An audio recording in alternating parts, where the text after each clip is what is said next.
Hello दोस्तों, मेरे YouTube channel A1 maths by Anil sir में आपका स्वागत है। जैसा कि मैंने आप लोगों को 4 क्लास पढ़ा दिया है पीछे, आज 5वां क्लास है। मेंस्ट्रुएशन का 5 नंबर क्लास है। आज मैं बहुत इम्पोर्टेंट्स फार्मूलाएं बताना चाहूँगा आप लोगों को, जिससे आप भारी से भारी क्वेश्चन को बना पाए। कुछ टॉपिक को मैंने बोर्ड पर लिख दिया है, इसके बारे में मैंने आपको पहले बता चुका हूँ। आज इनके फार्मूले के बारे में हम लोग समझेंगे कि फार्मूला कैसे निकलता है, फार्मूला याद कैसे होगा। कितना भी बड़ा फार्मूला हो, आज मैं आप लोग को याद करने का तरीका बता देता हूँ कैसे याद होगा। मेंस्ट्रुएशन तो बहुत सिंपल फार्मूला इसमें पढ़ना है। जैसा कि आप बोर्ड पर देख पा रहे होंगे, ये सभी जितने भी टॉपिक लिखे हुए हैं, सभी का फार्मूला जो होता है काफ़ी मिलता जुलता पढ़ना है। सबसे पहले मैं आपको बता दूं त्रिभुज का कौन कौन फार्मूला हम लोग को पढ़ने के लिए आता है। ऐसे जनरली त्रिभुज मैंने आपको बताया था कि त्रिभुज 7 प्रकार के होते हैं। 7 प्रकार में समबाहु, समद्विबाहु, विषमबाहु, समकोण, अधिक कोण, न्यून कोण, समकोण, समद्विबाहु, ये 7 प्रकार के त्रिभुज होते हैं। 7 प्रकार के त्रिभुज में त्रिभुज के क्षेत्रफल निकालने का अपना एक अलग अलग तरीका है। उसमें फार्मूला लगभग 3-4 पढ़ने हैं। वो 3-4 फार्मूले को हम लोग पढ़ेंगे। तो पहले मैं त्रिभुज के बारे में आपको बता दूं कि त्रिभुज में कौन कौन फार्मूले आपको पढ़ने के लिए मिलेंगे। त्रिभुज में 3 भुजा, 3 कोण, 3 शीर्ष और 2 फलक होते हैं। ये मैंने आप लोग को पहले भी बता चुका हूँ।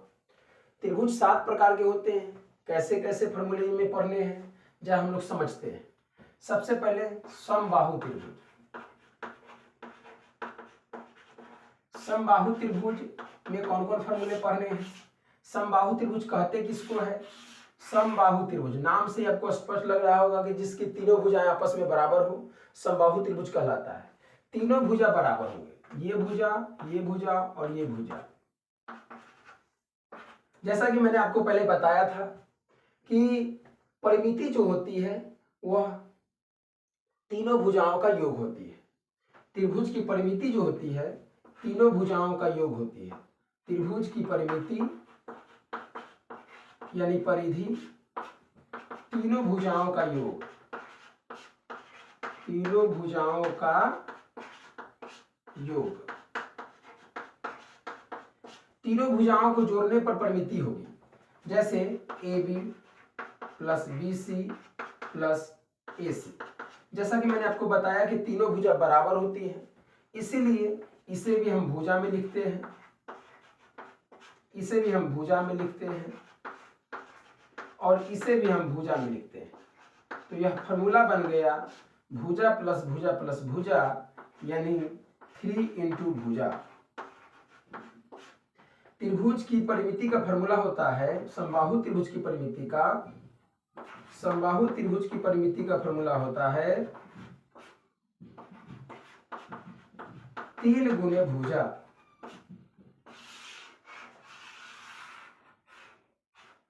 अब हम लोग को क्षेत्रफल के बारे में पढ़ना है कि एरिया कितना है। ये एरिया, इस एरिया का क्षेत्रफल, अगर इस एरिया का माप निकाला जाए, इसका क्षेत्रफल होगा समबाहु त्रिभुज का क्षेत्रफल का फार्मूला होता है √3/4 गुने भुजा स्क्वायर। √3/4 गुने भुजा स्क्वायर, यह समबाहु त्रिभुज के क्षेत्रफल निकालने का फार्मूला है। यह हुआ समबाहु त्रिभुज के क्षेत्रफल निकालने का फार्मूला। आप ये फार्मूला जरूर याद रखिएगा। किसी भी त्रिभुज की परिमिति निकालने का फार्मूला यही होता है तीनों भुजाओं का योग, चाहे वो 7 प्रकार में किसी भी प्रकार का त्रिभुज हो। तीनों भुजाओं का योग, तीनों भुजाओं का योग, ये होता है फार्मूला परिमिति निकालने का। किसी भी त्रिभुज हो, 7 प्रकार में त्रिभुज में किसी भी प्रकार के त्रिभुज हो, उसकी परिधि निकालने का फार्मूला होता है तीनों भुजाओं का योग। ये हुआ समबाहु त्रिभुज के क्षेत्रफल निकालने का फार्मूला √3/4 गुने भुजा स्क्वायर। और समबाहु त्रिभुज की परिमिति निकालने का फार्मूला है 3 गुने भुजा। 3 गुने भुजा यानी तीनों भुजा आपस में बराबर होती हैं, जिसके कारण त्रिभुज के और भी प्रकार हैं। मैं आपको बता दूं उन सभी का क्षेत्रफल कैसे निकलेगा। जैसे आप समद्विबाहु त्रिभुज के नाम सुने होंगे, समद्विबाहु त्रिभुज, समद्विबाहु त्रिभुज, समद्विबाहु त्रिभुज, नाम से ही दिखने में लग रहा है कि वैसा त्रिभुज जिसकी दो भुजाएं आपस में बराबर हो, समद्विबाहु त्रिभुज कहलाएंगे। इनका क्षेत्रफल निकालने का क्या फॉर्मूला है, आप ध्यान से देखिएगा गौर से। इसका क्षेत्रफल निकालने का फॉर्मूला है समद्विबाहु त्रिभुज की परिमिति। अगर परिमिति निकाले तो परिमिति का वही फॉर्मूला होता है, तीनों भुजाओं का योग, तीनों भुजाओं का योग, तीनों भुजाओं का योग। और क्षेत्रफल निकालने का फॉर्मूला होता है 1/2 into r square sine theta, r square sine theta, 1/2 into r square into sine theta. यह आर क्या है, आर है समान भुजा, आर क्या है, समान भुजा। जो इसमें समान भुजे होते हैं, जैसे मान लीजिए कि ये भुजा और ये भुजा बराबर है, इसी को हम लोग आर बोलेंगे, आर बोलेंगे इसी को। अब तीसरा नंबर हम लोग को समझना है साइन थीटा क्या है। साइन थीटा के बारे में मैं आपको बाद में बताऊंगा, वृत्त में जब पढ़ाऊंगा जब। और अगला हम लोग को पढ़ना है विषम बाहु त्रिभुज, उसका क्षेत्रफल कैसे निकलता है। विषम बाहु त्रिभुज, विषम बाहु त्रिभुज का क्षेत्रफल कैसे निकलेगा, विषम बाहु त्रिभुज, ये तीसरा नंबर है। विषम बाहु त्रिभुज के क्षेत्रफल कैसे निकलेंगे। विषम बाहु त्रिभुज नाम से ही आपको लग रहे होंगे कि तीनों भुजा भिन्न भिन्न होंगे, इनके क्षेत्रफल कैसे निकलेंगे। तो विषम बाहु त्रिभुज के क्षेत्रफल निकालने का फॉर्मूला होता है, विषम बाहु त्रिभुज का क्षेत्रफल, इसका फॉर्मूला होता है, एक आप सुनते होंगे हीरोन सूत्र नाम के, हीरोन सूत्र, हीरोन सूत्र होते हैं। हीरोन सूत्र क्या होते हैं, हीरोन सूत्र होते हैं root under S into S minus A into S minus B into S minus C. यहां एस क्या है, एस अर्ध परिमिति है, यानी अगर हम कह दें कि इस त्रिभुज की भुजा अगर ये ए है और ये सी है और ये बी है, तब हम अर्ध परिमिति कह सकते हैं। मैंने अभी अभी बताया आपको कि परिमिति का मतलब तीनों भुजाओं का योग, तो अर्ध परिमिति का मतलब एस यानी अर्ध परिमिति, नाम से ही आपको लग रहा होगा अर्ध परिमिति। अर्ध परिमिति का मतलब हुआ परिमिति का आधा, यानी परिमिति का आधा कैसे। तो अगर ये बड़ा ए है, शीर्ष का नाम बड़ा ए है, तो सम्मुख भुजा जो होती है वह छोटा ए होती है, यानी कैपिटल ए अगर शीर्ष है तो उसके जो सम्मुख भुजाएं हैं उस सम्मुख भुजा होंगे स्मॉल ए। ये बड़ा सी है तो ये छोटा सी होंगे, ये बड़ा भी है तो ये छोटा भी होंगे। ये हुआ भुजा की लंबाई। परिमिति अगर निकाली जाए तो हम बोल सकते हैं ए प्लस बी प्लस सी या ए प्लस सी प्लस बी, आप जैसे भी बोलिए। तो अर्ध परिमिति कैसे निकलेगी, तो तीनों भुजाओं के योग का आधा, तीनों भुजाओं का योग। अर्ध परिमिति निकालना है जिसको 2 से भाग करना होगा, यानी तीनों भुजाओं का योग बटा 2, यानी हम कह सकते हैं ए प्लस बी प्लस सी बटा 2। यहाँ ए क्या है, पहला भुजा की लंबाई, पहला भुजा की लंबाई। यहाँ बी क्या है, दूसरा भुजा की लंबाई, दूसरा भुजा की लंबाई। यहाँ सी क्या है, तीसरा भुजा की लंबाई, तीसरा भुजा की लंबाई। ये हुआ हीरोन सूत्र। अब हम लोग पढ़ेंगे समकोण त्रिभुज। नाम आप सुने होंगे समकोण त्रिभुज, वैसा त्रिभुज जिसकी एक कोण समकोण हो, यानी 90 डिग्री हो। समकोण त्रिभुज के बारे में आप सुने होंगे, 4 नंबर होता है समकोण त्रिभुज। वैसा त्रिभुज जिसका एक कोण 90 डिग्री का। अगर नाम बोलना चाहे ए बी सी, मैंने आपको बताया था कि 90 के सामने वाले कोण को हम लोग कर्ण कहते हैं, तो ये कर्ण है। और ये आधार होंगे तो ये लंब होंगे, और ये आधार होंगे तो ये लंब होंगे। यानी आधार लंब बदलता है साथ में, मैं आपको बताऊंगा आगे कि क्यों बदलता है। अब समझिए आप, इसमें अगर समकोण त्रिभुज का क्षेत्रफल निकालने के लिए कोई कहे समकोण त्रिभुज का क्षेत्रफल, तो कैसे बनाएंगे हम लोग, कैसे निकालेंगे?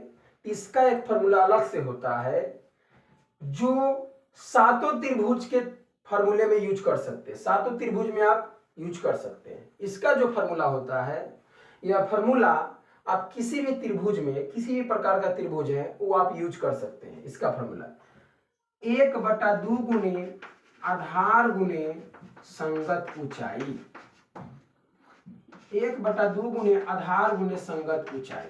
इसका क्या मतलब हुआ कि 1/2 गुणे आधार, संगत ऊंचाई की हम लोग लंब कहते हैं, यानी 1/2 गुणे आधार गुणे लंब आप बोल सकते हैं।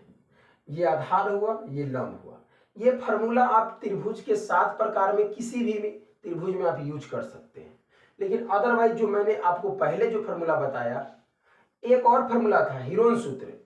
हिरोन सूत्र भी आप सातों प्रकार में किसी भी प्रकार के त्रिभुज में यूज कर सकते हैं।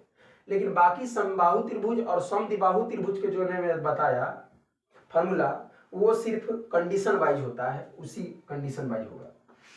अब जरा आप समझिए, इसमें एक फॉर्मूला और पढ़ना था समकोण त्रिभुज में, पाइथागोरस प्रमेय, जो कि मैं आपको मेंसुरेशन में पढ़ाऊंगा, ज्योमेट्री में पढ़ाऊंगा। पाइथागोरस प्रमेय ज्योमेट्री में से सिद्ध करना है। पाइथागोरस प्रमेय क्या होता है? पाइथागोरस प्रमेय ये होता है कर्ण स्क्वायर बराबर लंब स्क्वायर प्लस आधार स्क्वायर। सबसे महत्वपूर्ण फॉर्मूला है ये, हर चैप्टर में ये इसका यूज आता है। समकोण त्रिभुज में एक फॉर्मूला और पढ़ना है, पाइथागोरस प्रमेय क्या होता है, कर्ण स्क्वायर बराबर लंब स्क्वायर जोड़ आधार स्क्वायर, ये होता है पाइथागोरस प्रमेय। अब आप त्रिभुज के सातों प्रकार के त्रिभुज में किसी में भी अब आपको दिक्कत नहीं होगी, किसी का भी क्षेत्रफल निकालने में आपको अब परेशानियां नहीं होंगी। इतना ही पढ़ना है त्रिभुज के क्षेत्रफल के बारे में। अब आप समझिए, त्रिभुज हो गया है, अब हम लोग चतुर्भुज के बारे में पढ़ेंगे। चतुर्भुज क्या है, चतुर्भुज में कौन कौन फॉर्मूले पढ़ने हैं, अब जरा हम समझते हैं। चतुर्भुज मैंने आपको बताया था कि चतुर्भुज के 5 प्रकार होते हैं। पांचों प्रकार मैंने आपको नाम बता दिया था। पहला बताया था वर्ग। वर्ग वर्ग क्या था, याद होगा आपको कि वैसा चतुर्भुज जिसकी चारों भुजा आपस में बराबर हो, वैसा चतुर्भुज जिसकी चारों भुजा आपस में बराबर हो, उसे हम लोग ने वर्ग कहा था। लेकिन इसमें एक कंडीशन और था कि इसकी प्रत्येक कोण 90 डिग्री का होना चाहिए, इसका प्रत्येक कोण 90 डिग्री का होना चाहिए। अब आगे हम लोग समझते हैं इसके बारे में। प्रत्येक कोण 90 डिग्री, यानी ये 90, ये 90, ये 90, चारों कोण 90 डिग्री का होता है। अब इसका क्या क्या निकल सकता है, पहले हम ये समझते हैं। हम लोग को अभी दो ये चीजों पर हम लोग चल रहे हैं, एक हम लोग क्षेत्रफल निकाल रहे हैं और दूसरा हम लोग परिमिति निकाल रहे हैं, या पहले परिमिति निकाल रहे हैं तब क्षेत्रफल निकाल रहे हैं। यही दो तरीका पर हम लोग चल रहे हैं अभी, दो ही फॉर्मूला, दो ही टाइप का फॉर्मूला हम लोग अभी पढ़ रहे हैं। लेकिन इसमें एक बढ़ जाता है, इसमें तीसरा भी आता है, विकर्ण। विकर्ण के बारे में, विकर्ण का भी इसमें फॉर्मूला होता है। अब जरा आप समझिए जरा सा, अगर त्रिभुज की वर्ग की परिमिति का बात करें हम, कि वर्ग की परिधि का बात करें, तो वर्ग की परिधि क्या होगी? तो त्रिभुज में मैंने बताया कि तीनों भुजाओं का योग, लेकिन ये तो चतुर्भुज है, इसमें कहेंगे चारों भुजाओं का योग, चारों भुजाओं का योग। वर्ग की परिमिति का फॉर्मूला होता है, या किसी भी चतुर्भुज के परिमिति का फॉर्मूला होता है चारों भुजाओं का योग। ये जनरली फॉर्मूला है, सभी प्रकार के चतुर्भुज में यूज होते हैं चारों भुजाओं का योग। लेकिन वर्ग का एक स्पेशल अपना फॉर्मूला जो कि अभी मैं निकालूंगा। चारों भुजाओं का योग, इसमें चारों भुजा आपस में बराबर होते हैं, यानी A B plus B C plus C D plus A D, चारों भुजा को जोड़ना है। हम जान रहे हैं कि चारों भुजा बराबर है, तो हम कह सकते हैं भुजा प्लस भुजा प्लस भुजा और प्लस भुजा, यानी भुजा भुजा भुजा भुजा अगर आप ऐड कीजिएगा तो आ जाएगा 4 गुने भुजा, यानी 4 भुजा। कह सकते हैं 4 गुने भुजा, यानी कि वर्ग की परिधि आ चुकी है 4 गुने भुजा। क्या होता है? 4 गुने भुजा। अब समझिए जरा सा, वर्ग का क्षेत्रफल कितना होगा? वर्ग का क्षेत्रफल, वर्ग का क्षेत्रफल होता है भुजा स्क्वायर, यानी भुजा गुने भुजा, भुजा स्क्वायर। वर्ग में एक फॉर्मूला और पढ़ना है, वर्ग का विकर्ण। अब ये विकर्ण क्या है? विकर्ण मैंने आपको बताया था कि एक चतुर्भुज में 4 विकर्ण खींचे जा सकते हैं, वर्ग के विकर्ण आपस में बराबर होते हैं। ये कितने होंगे? ये विकर्ण, ये विकर्ण कहिए या ये विकर्ण, दोनों आपस में बराबर होते हैं, तो ये कितने होंगे? अब देखिए जरा सा, समझने की कोशिश कीजिए। यहाँ 90 डिग्री है, तो ये जो त्रिभुज बना, ये समकोण त्रिभुज बना। अभी अभी मैंने आपको बताया कि समकोण त्रिभुज में ये कर्ण का काम करेगा। वर्ग के लिए विकर्ण है, लेकिन समकोण त्रिभुज के लिए कर्ण है। अब कर्ण कैसे निकलते हैं? तभी मैंने आपको बताया पाइथागोरस प्रमेय से, कर्ण स्क्वायर बराबर लंब स्क्वायर जोड़ आधार स्क्वायर। तो अगर आप कर्ण निकालिएगा तो आपको फॉर्मूला आ जाएगा कर्ण बराबर रूट अंडर भुजा स्क्वायर जोड़ भुजा स्क्वायर, भुजा स्क्वायर जोड़ भुजा स्क्वायर। क्यों सर आप ऐसे क्यों बोल रहे हैं? तो मैं आपको कर्ण निकाल के बताता हूँ। त्रिभुज के अगर आप कर्ण निकालिएगा, अगर हम त्रिभुज पर सोचे, अगर इसका हम कर्ण निकाले तो रूट अंडर, इधर स्क्वायर इधर रूट चढ़ता है। आपको 8 को बात याद रखनी है। 8 को बात कौन कौन है जरा समझ लीजिए। अगर कोई भी, आप इक्वल टू के नाम सुने होंगे, बराबर, अगर कोई भी संख्या को हम ई पार से मतलब एलएचएस से आरएचएस में भेजे या आरएचएस से एलएचएस में भेजे, तो कुछ कंडीशन होती है। कुछ कंडीशन क्या है आप जरा समझने की कोशिश कीजिए। अगर कोई भी संख्या को या लेटर को हम एलएचएस की तरफ से आरएचएस की तरफ भेजे, तो इधर होता है प्लस में, तो उधर चिन्ह बदलने जाता है, यानी इधर होगा प्लस में तो उधर हो जाएगा माइनस में। अगर इधर होगा माइनस में तो उधर हो जाएगा प्लस में। इधर होगा इनटू में तो उधर हो जाएगा डिवाइड में, यानी भाग में। इधर होगा भाग में तो उधर हो जाएगा गुना में। ये 4 कंडीशन हो। 4 कंडीशन और है, आप जरा समझने की कोशिश कीजिएगा। अगर होंगे इधर स्क्वायर में, मतलब कोई भी संख्या अगर लिखी हो मान लीजिए और उसका स्क्वायर लगा हो, स्क्वायर को अगर इधर से इधर आप भगाइएगा एलएचएस से आरएचएस की तरफ, तो उधर स्क्वायर रूट में जाता है। और इधर हो स्क्वायर रूट में तो उधर जाता है स्क्वायर में। अगर इधर हो क्यू में, इधर हो क्यू में तो उधर जाता है क्यू रूट में, और इधर हो क्यू रूट में तो उधर जाता है क्यू में।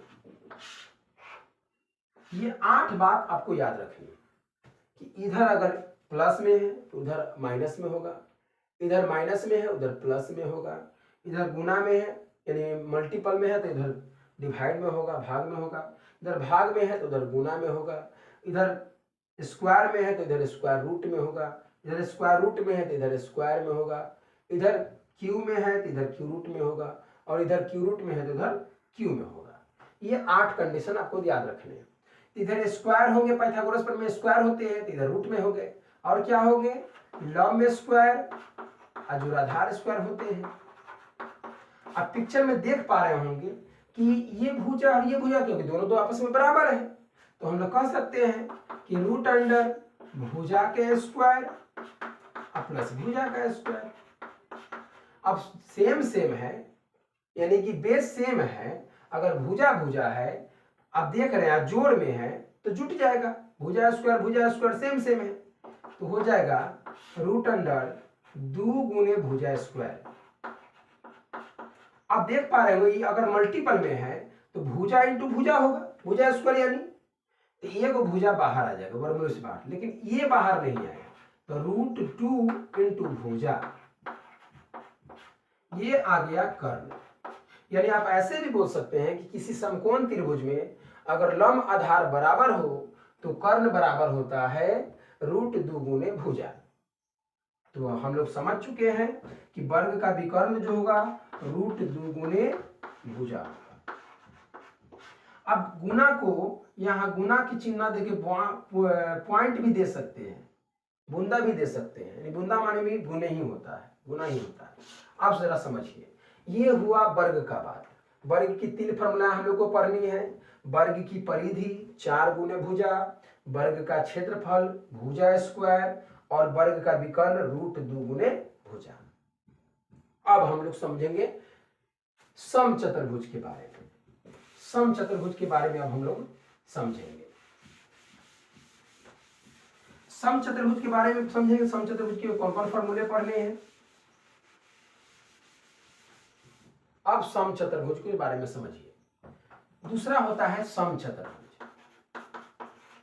समचतुर्भुज में कौन कौन फॉर्मूले? समचतुर्भुज कहते किसको है पहले आप याद कीजिए। वैसा चतुर्भुज जिसकी चारों भुजा आपस में बराबर हो लेकिन प्रत्येक कोण 90 डिग्री ना हो। वर्ग में 90 डिग्री होते हैं, इसमें 90 डिग्री नहीं होते, इसमें आमने सामने के कोण बराबर होते हैं।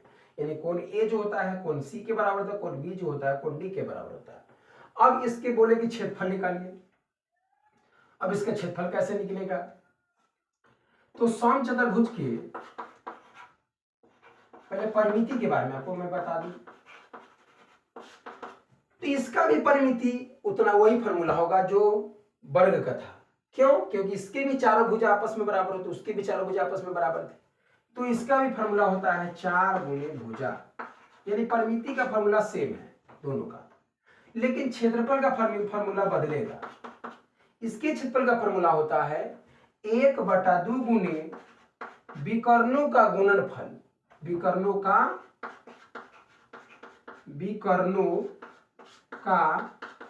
गुणनफल। विकर्णों का गुणनफल जैसा कि मैंने आपको बताया था, इसमें कितने विकर्ण होते हैं? 2 विकर्ण होते हैं। तो आप ऐसे भी बोल सकते हैं 1/2 गुने पहला विकर्ण गुने दूसरा विकर्ण। आप ऐसे भी बोल सकते हैं, पहला विकर्ण गुने दूसरा विकर्ण। ये हुआ परिधि का और ये हुआ क्षेत्रफल का। तो सर विकर्ण, इसके विकर्ण कैसे निकलेंगे? इसका भी विकर्ण निकालने का कोई फॉर्मूला होगा। आप जरा समझिए, अगर आपसे कोई कहे कि ये विकर्ण निकाल के बताइए पहला विकर्ण, तो दूसरा विकर्ण देगा आपको, क्योंकि आप जानते होंगे कि समचतुर्भुज वर्ग आयत समानांतर चतुर्भुज में विकर्ण एक दूसरे को समद्विभाजित करते हैं, यानी 2 बराबर बराबर भाग में बांटते हैं, और यहां 90 डिग्री होते हैं आपको जैसा कि पता है। तो एक विकर्ण निकालने के लिए दूसरा विकर्ण देगा, तब ना हम क्षेत्रफल पर डाल के निकाल पाएंगे। तो विकर्ण का फॉर्मूला आप यहां से भी निकाल सकते हैं। अभी अभी मैंने आपको सिखाया था कि 2 अगर इधर भाग में है, RHS से LHS में लाना चाहे तो इधर भाग में है तो इधर आ जाएगा गुना में, यानी 2 गुने क्षेत्रफल हो जाएगा। और पहला विकर्ण इधर है, पहला विकर्ण अगर हम दे दे तो दूसरा विकर्ण निकालने के लिए कहे तो पहला विकर्ण गुना में तो इधर भाग में आएगा। यानी अगर आपको दूसरा विकर्ण निकालने के लिए कहे या पहला विकर्ण निकालने के कैसे भी कहे, तो अगर पहला बोलेगा तो दूसरा बोलेंगे, दूसरा बोले तो पहला बोलेंगे।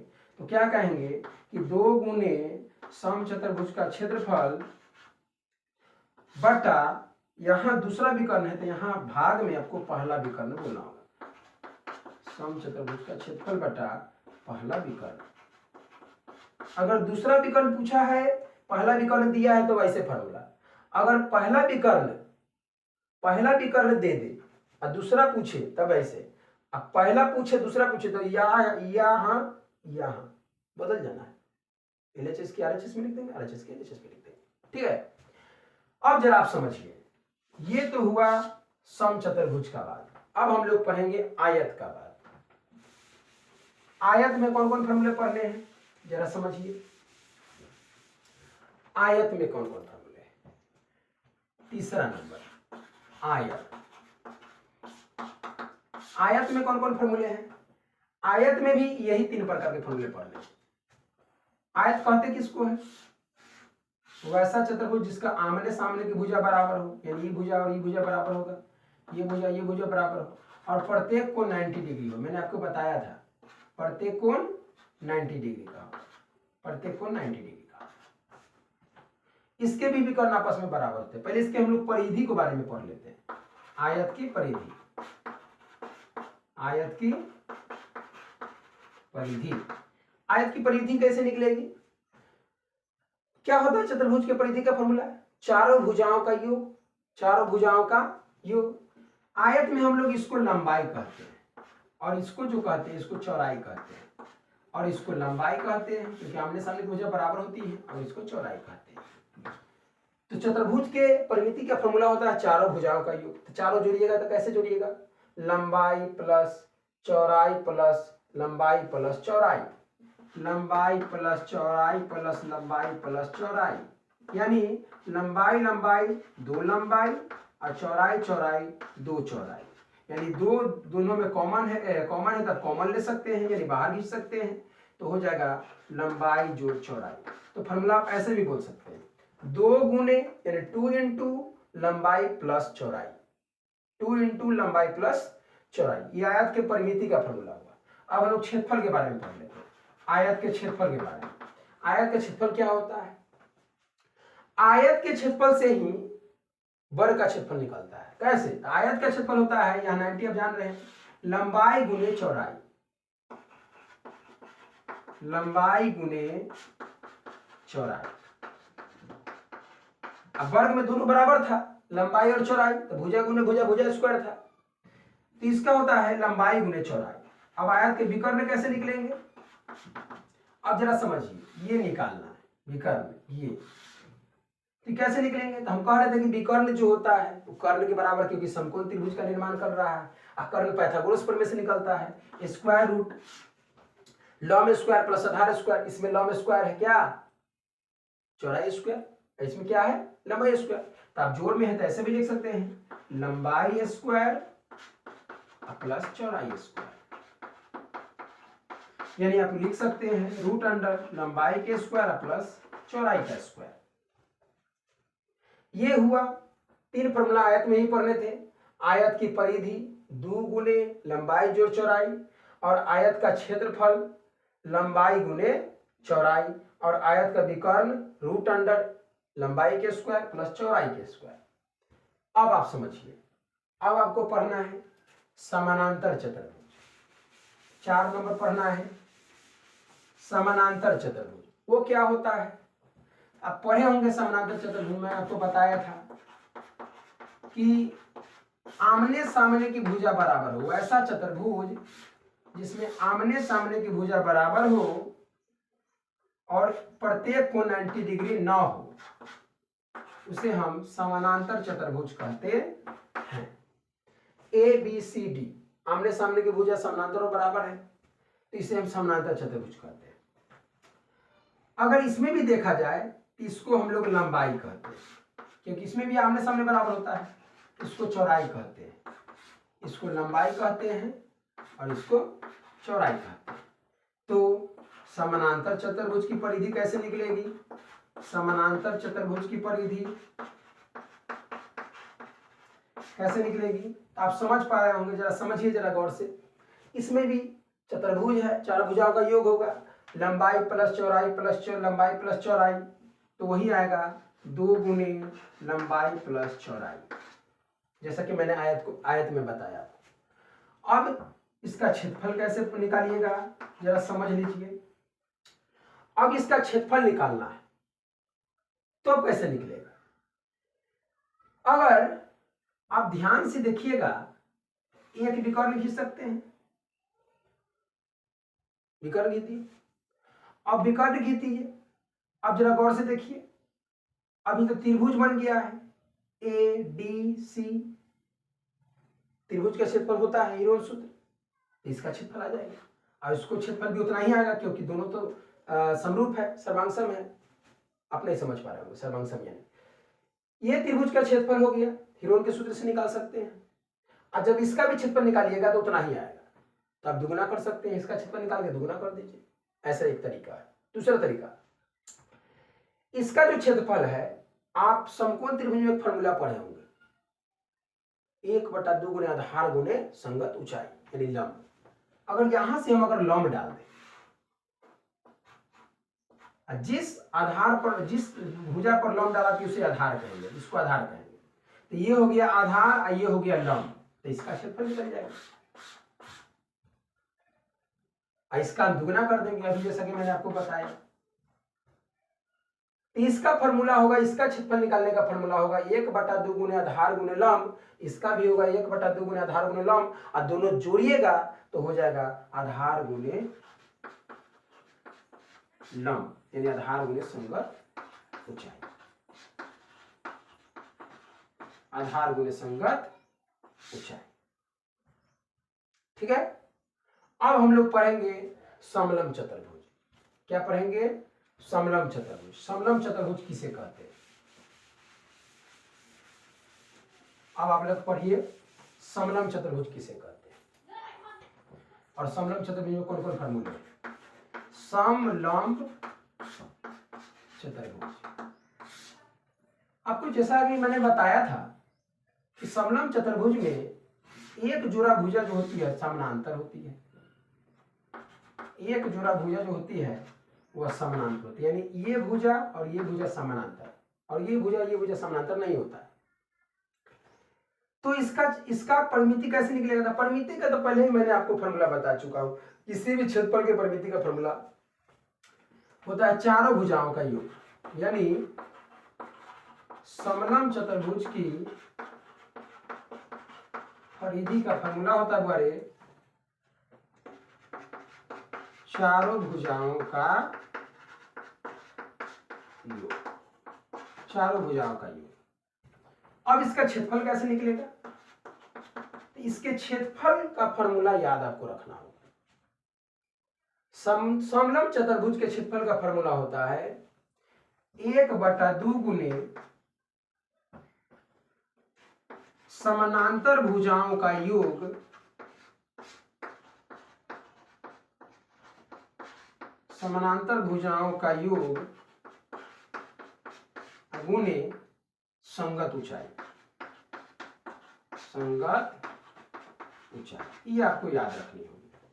1/2 गुणे समानांतर भुजाओं का योग गुणे संगत ऊंचाई, यानी क्या कहें मैंने आपको कि इसको हम लोग ऊंचाई कहेंगे, आप यहां से डालिए या यहां से डालिए, और समानांतर भुजाओं का योग यानी ये, अगर इसका मैं नाम दे दूं ई, तो आप फॉर्मूला में ऐसे लिख सकते हैं 1/2 गुणे समानांतर भुजाओं का योग, ये और ये लाइन समानांतर थी तो दोनों को जोड़ना है, AB प्लस DC गुणे संगत ऊंचाई यानी लंब, संगत ऊंचाई यानी ई का फॉर्मूला ऐसे लिख सकते हैं। अब आगे हम लोग पढ़ेंगे, अब आपका ये बेसिक खत्म हुआ, अब आप लोग को जो पढ़ना है वास्तविक रूप से 10th के बच्चे को, वो ये पढ़ना है त्रिज्यखंड। त्रिज्यखंड क्या है ये मैंने आपको पहले बता चुका हूं। त्रिज्यखंड के जितने भी फॉर्मूले पढ़ने हैं वो हम पढ़ेंगे। आप लोग कैसे? अब हम लोग पढ़ेंगे त्रिज्यखंड। त्रिज्यखंड किसे कहते हैं मैंने आपको पहले बता चुका हूं।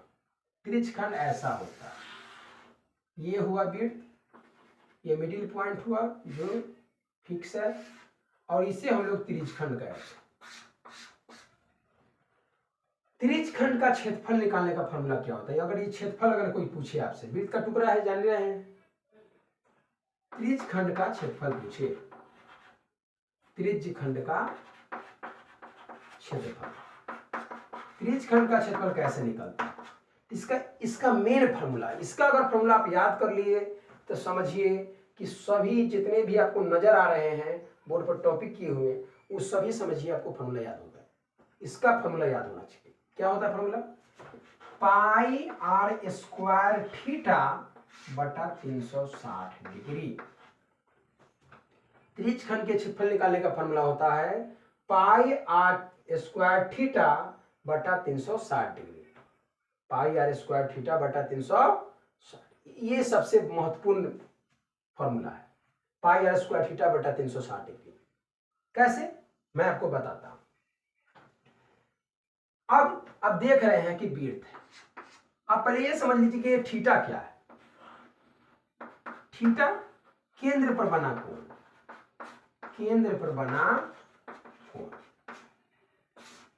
केंद्र पर बना कोण।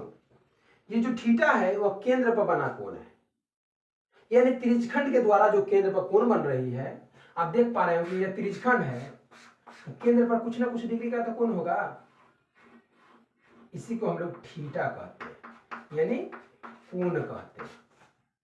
ठीक है, अब जरा समझिए, थीटा यानी केंद्र पर बना कोण। अब विड्थ का क्षेत्रफल निकालना है, कैसे निकलेगा? तब विड्थ समझ रहे होंगे, विड्थ है ये। विड्थ का क्षेत्रफल कैसे निकलेगा? विड्थ का क्षेत्रफल,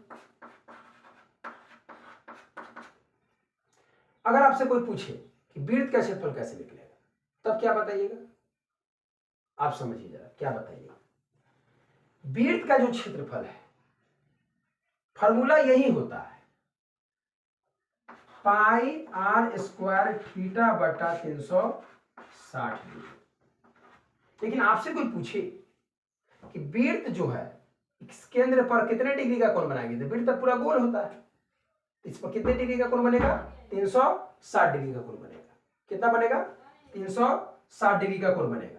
अब जरा से समझिए, पाई आर स्क्वायर, थीटा की जगह मैंने आपको बताया कि 360 डिग्री का बनेगा केंद्र पर, तो 360 अब बटा 360, 360 से 360 कट गया, यानी कि विड्थ के क्षेत्रफल का फार्मूला आ गया पाई आर स्क्वायर।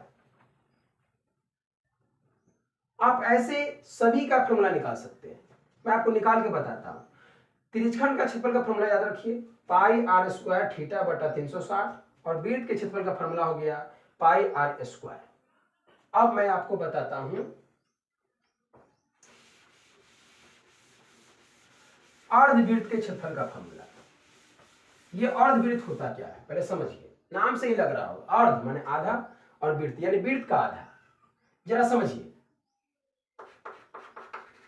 अर्धवृत्त, अगर इसका क्षेत्रफल निकालना है, ये तो पूरा वृत्त हुआ, ये केंद्र हुआ, और अर्धवृत्त का मतलब हुआ एक व्यास द्वारा वृत्त को दो भागों में बांट देना, ये हुआ अर्धवृत्त। अब समझिए जरा से, इसका कोई कहे कि क्षेत्रफल निकालिए, तो इसका क्षेत्रफल कैसे निकलेगा? अर्धवृत्त का क्षेत्रफल, अर्धवृत्त का क्षेत्रफल। तो आप बताइए जरा सा, यहां केंद्र पर कितने डिग्री का कोण बन रहा है? तो आपको पता होगा कि एक रैखिक में यानी एक लाइन पर 180 डिग्री का कोण बनता है, एक लाइन पर 180 डिग्री का ऊपर बनता है, ये 180 डिग्री होगा, यानी थीटा हो गया 180 डिग्री। तो फॉर्मूला क्या लिखते हैं? पाई आर स्क्वायर थीटा बटा 360 डिग्री, यानी पाई आर स्क्वायर और थीटा की जगह 180, अब बटा में तो 360 है ही, तो 80 से 360 दो मरतबा में कटेगी, यानी कि अर्धवृत्त का क्षेत्रफल आ गया पाई आर स्क्वायर बटा 2।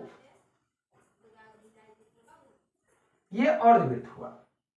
अब हम लोग को पढ़ना है चतुर्थांश का क्षेत्रफल। चतुर्थांश का क्षेत्रफल, चतुर्थांश क्या होता है पहले समझ लीजिए आप। यानी अगर एक वृत्त है और वृत्त को अगर 4 बराबर बराबर भाग में बांट दिया जाए, तो आप समझ पा रहे हो कि एक भाग को हम लोग चतुर्थांश कहते हैं, यानी कि ये जो हुआ चतुर्थांश है, ये जो हुआ ये चतुर्थांश है। अब आप समझिए जरा सा, कोई आपसे पूछेगा केंद्र पर कितने डिग्री का कोण है, हम कहेंगे 90 डिग्री का है। क्यों सर? क्योंकि 4 गो था, और चारों 90 90 90 90 होगा, क्योंकि चारों भाग बराबर था। तो थीटा कितने डिग्री का हुआ? 90 डिग्री का। चतुर्थांश का क्षेत्रफल कैसे निकलेगा? तो चतुर्थांश का क्षेत्रफल कैसे? फॉर्मूला वही रखना है, पाई आर स्क्वायर थीटा बटा 360 डिग्री। जैसा कि मैंने आपको बताया, पाई आर स्क्वायर, थीटा का तो मान जान चुके हैं कि 90 डिग्री है, तो 90 डिग्री यानी 90 से ही कटेगा 4 मात्रा में, यानी फॉर्मूला हो गया पाई आर स्क्वायर बटा में 4। तो चतुर्थांश का क्षेत्रफल हो गया पाई आर स्क्वायर बटा में 4। अच्छी तरह से आप फॉर्मूला को समझते चलिए। अभी तेजखंड का क्षेत्रफल क्या था? पाई आर स्क्वायर थीटा बटा 360। वृत्त का क्षेत्रफल क्या था? पाई आर स्क्वायर। अर्धवृत्त का क्षेत्रफल क्या आया? पाई आर स्क्वायर बटा 2। और चतुर्थांश का क्षेत्रफल क्या आया? पाई आर स्क्वायर बटा 4।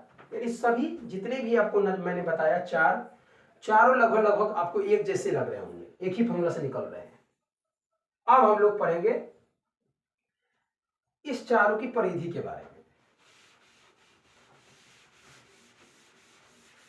इस चारों की परिधि के बारे में हम लोग पढ़ लेते हैं।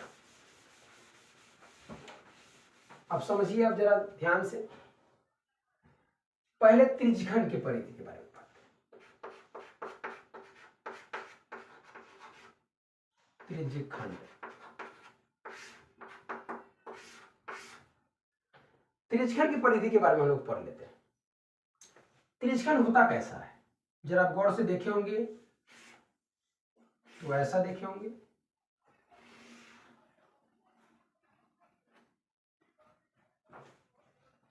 त्रिज्यखंड यानी वृत्त का एक टुकड़ा दो त्रिज्याओं से बना हो, वैसा टुकड़ा जो दो त्रिज्याओं से बना हो और चाप की लंबाई से बना हो, उसे हम लोग त्रिज्यखंड कहते हैं।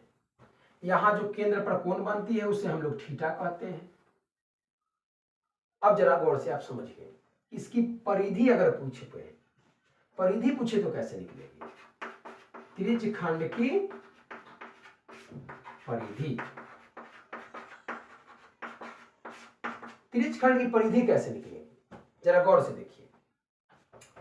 मैंने आपको बताया त्रिभुज में भी तीनों भुजाओं का योग, चतुर्भुज में चारों भुजाओं का योग। इसमें क्या बोलिएगा सर? इसमें बोलेंगे हम चाप की लंबाई, ये चाप है, चाप की लंबाई प्लस त्रिज्या, दो त्रिज्या, यानी चाप की लंबाई प्लस 2 गुणे त्रिज्या, यानी दो त्रिज्या।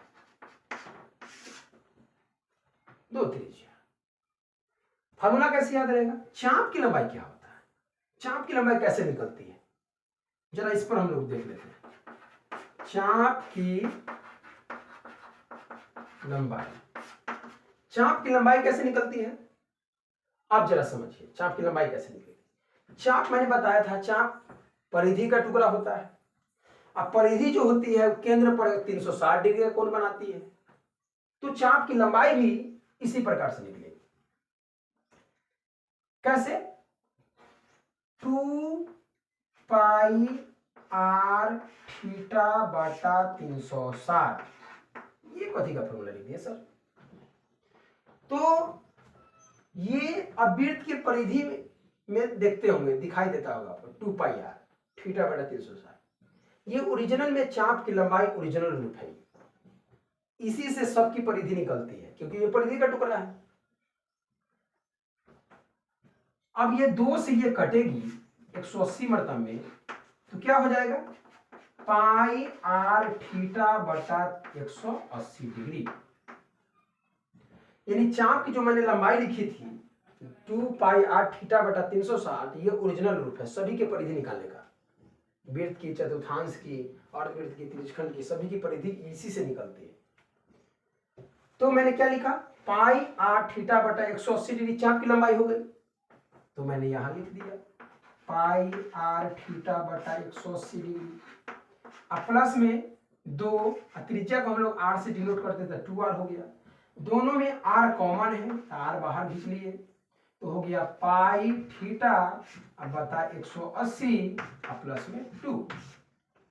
ये हो गया त्रिज्यखंड की परिधि और ये हो गया चाप की लंबाई पाई आर थीटा बटा 180 और पाई आर थीटा बटा 180 प्लस 2r, ये हो गया त्रिज्यखंड की परिधि। अब जरा आप समझिए,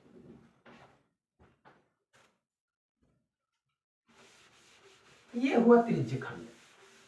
सर वृत्त की परिधि अभी मैं आपको बताता हूं। वृत्त की परिधि ये कैसे निकलती है? आप जानते हैं कि वृत्त तो पूरा गोल होता है, ये वृत्त है, इसी को हम लोग चाप कहते हैं, इसी के टुकड़े को। तो वृत्त की परिधि कैसे निकलेगी? वृत्त की परिधि, वृत्त की परिधि निकलेगी उसी फॉर्मूला से, चाप की लंबाई वाले से, 2 पाई आर थीटा बटा 360। अब यदि परिधि द्वारा केंद्र पर कितना डिग्री का कोण बन रहा है तो बोलिएगा सर 360 डिग्री, यानी थीटा का मान तो आप जान चुके हैं 360 डिग्री। तो अब डालिएगा तो 2 पाई आर और थीटा के जगह 360 डिग्री डालिएगा तो आ जाएगा 360 से 300 कट जाएगा, तो यही फॉर्मूला बन जाता है 2 पाई आर, यानी वृत्त की जो परिधि होती है वो 2 पाई आर होती है। अब हम लोग समझेंगे अर्धवृत्त की परिधि। सर अर्धवृत्त की परिधि कैसी होगी? अर्धवृत्त की परिधि जरा समझिए। अर्धवृत्त की परिधि यानी अर्धवृत्त, अर्धवृत्त कैसा होता है अभी आपको मैंने बताया था, ऐसा होता है अर्धवृत्त। अब इसकी परिधि निकालनी हो, अर्धवृत्त की परिधि निकालनी हो तब कैसे निकलेगा समझिए। तो परिधि क्या, ये वाला, अभी मैंने आपको बताया था कि वृत्त की पूरे परिधि के बारे में 2 पाई आर, अगर वैसे नहीं याद है तो आप याद होगी तो चाप है, तो चाप की लंबाई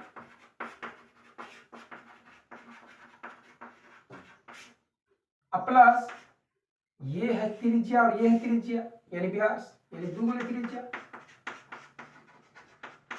तो क्या फॉर्मूला हो गया जरा बताइए। चाप की लंबाई क्या होता है? पाई आर थीटा बटा 180 प्लस में 2 गुने त्रिज्या।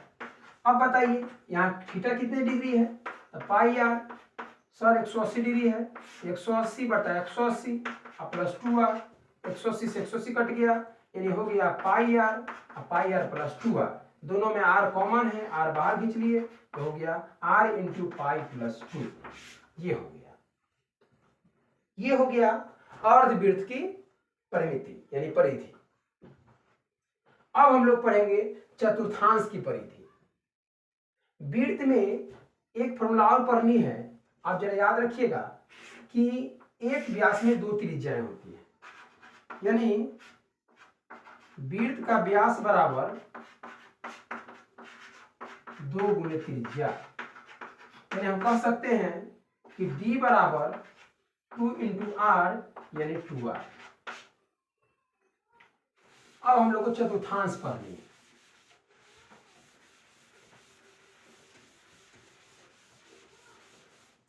चतुर्थांश क्या है?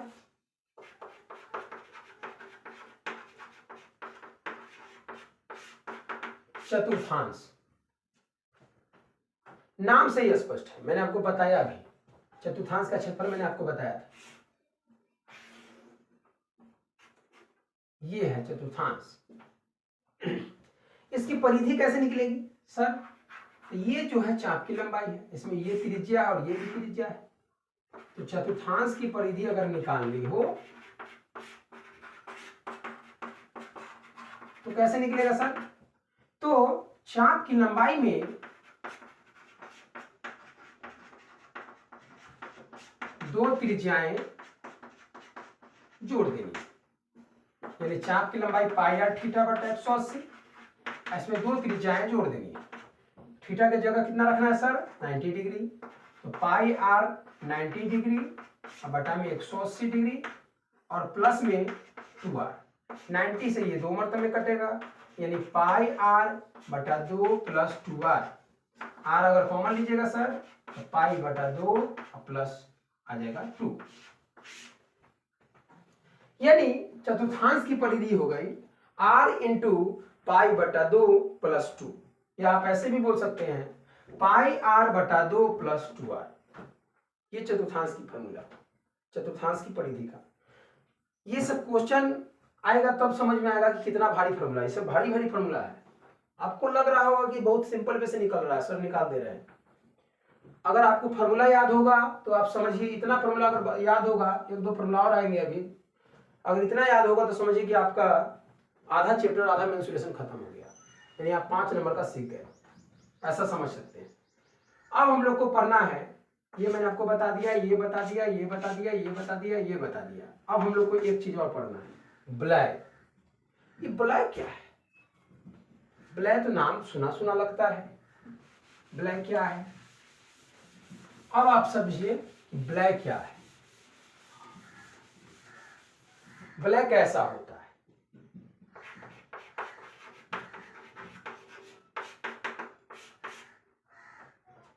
ब्लय किसे कहते हैं? पहले परिभाषा याद कर लीजिए।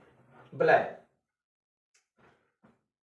जब केंद्र एक हो और 2 वृत्त का निर्माण हो, तो बड़े वाले वृत्त के क्षेत्रफल में से छोटे वाले वृत्त के क्षेत्रफल को घटाते हैं, तो उसी को हम लोग ब्लय कहते हैं।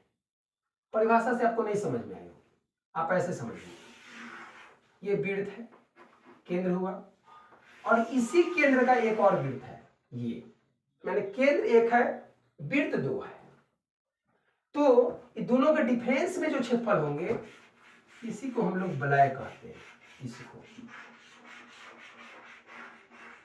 इसी को हम लोग ब्लय कहते हैं। इसका क्षेत्रफल कैसे निकलेगा? एकदम सिंपल है। ब्लय का क्षेत्रफल, ब्लय का क्षेत्रफल निकालना बहुत सिंपल है। बड़े वाले केंद्र से देखिए, ये वाली जो त्रिज्याएं होंगी उसे हम लोग छोटा आर कहेंगे, त्रिज्या छोटा आर, क्योंकि दो को त्रिज्या है इसमें। इसको हम लोग बड़ा आर कहेंगे, बड़ा त्रिज्या है, तो बड़ा त्रिज्या को बड़ा आर, छोटा त्रिज्या को छोटा आर। तो ब्लय का क्षेत्रफल कैसे निकलेगा? तो बड़े वाले वृत्त के क्षेत्रफल में से छोटे वाले वृत्त के क्षेत्रफल काट के निकाल लिया जाए, यानी घटा दिया जाए, तो सिर्फ ब्लय बचेगा। यानी बड़ा वृत्त का क्षेत्रफल माइनस छोटा वृत्त का क्षेत्रफल, उसे ही हम लोग ब्लय कहेंगे। बड़ा वृत्त का क्षेत्रफल क्या है? वृत्त का क्षेत्रफल तो अभी मैंने बताया आपको, क्या होता है? पाई बड़ा आर स्क्वायर। क्यों सर बड़ा आर क्यों लिखे? क्योंकि बड़ा वृत्त है, त्रिज्या बड़ा लेना होगा, माइनस पाई छोटा आर स्क्वायर। दोनों में पाई कॉमन है, पाई बाहर खींच सकते हैं, तो हो जाएगा pi into r square minus r square. ये हो गया ब्लय का क्षेत्रफल, pi into capital r square minus small r square. आप ये समझ पा रहे होंगे कि बार बार ये पाई आ रहा है। पाई एक ऐसा संकेत है जो अपरिमेय संख्या है, अपरिमेय होता है। पाई का मान जो होता है 3 ओरिजिनल मान 3.14 और डॉट डॉट होता है, वो भी अपरिमेय होता है। जब नंबर सिस्टम स्टार्ट होगा तो मैं आपको बताऊंगा। पाई का एक और मान होता है, एक तो आप मान समझ गए 3.14 और डॉट डॉट होता है। पाई का एक मान और होता है 22/7, जो कि परिमेय होता है। देखिए ये अपरिमेय होता है, पाई का ओरिजिनल मान अपरिमेय होता है, लेकिन 22/7 जो है परिमेय होता है। 22/7 के जो अगर आप दशमलव रूप निकालिएगा, दशमलव प्रसार, तो इसका भी 3.14 काफी इसके निकट आता है, वही नहीं आता है, निकट आता है। ये अपरिमेय होता है, ये अपरिमेय होता है, ये परिमेय होता है। और जब इसका आप दशमलव प्रसार निकालिएगा तो 3.14 और डॉट डॉट होता है। तो आज का सेशन इतना ही, कल से आपका क्वेश्चन शुरू हो जाएगा। जो छूटे हो बड़े होंगे, जो छूटे होंगे टॉपिक मैं कल आपको बता दूंगा, जब क्वेश्चन राइज होगा उस पर तो मैं आपको समझाऊंगा। मेरे चैनल पर नए हैं तो लाइक शेयर कमेंट करना ना भूलें, और दोस्तों में शेयर अधिक से अधिक कीजिए कि मेरे चैनल को सपोर्ट मिले। क्योंकि बिहार जो है, बिहार का एजुकेशन आप समझ पा रहे होंगे कि थोड़ा सा लेवल नीचे है अदरवाइज से। क्योंकि बिहार में आप देखते होंगे कि ज़्यादातर एग्ज़ाम के समय की सुनते होंगे कि काफ़ी बिहार में मतलब काफ़ी बच्चे चीटिंग के मामले में पकड़ाते हैं, जिससे बिहार का नाम जो है काफ़ी नीचे लेवल से गिना जाता है। तो मैं आपसे अनुरोध करूंगा कि आप ज़्यादा से ज़्यादा पढ़ाई करें, मेहनत करें, क्योंकि अभी एग्ज़ाम का 4-5 महीना बचा हुआ है, अभी से भी आपके पास समय है। अगर आप मेहनत कीजिएगा तो अपने बदौलत अपना नाम तो रोशन कीजिएगा, अपने माता पिता का भी नाम और गांव का, सर का, देश का नाम गौरव कीजिएगा। नाम रोशन करने में आपका बड़ा योगदान होता है, इसीलिए आप मेहनत कीजिए। मुझे एक गाना याद आ रहा है, जीत जाएंगे हम, जीत जाएंगे हम, तू अगर संग है, जिंदगी हर कदम एक नई जंग है, जिंदगी हर कदम एक नई जंग है। तो हम लोग को लड़ते रहना है, झगड़ते रहना है, लेकिन पढ़ाई करना है, उसके साथ दुनिया देश में अपना देश का नाम रोशन करना है। Thank you friends.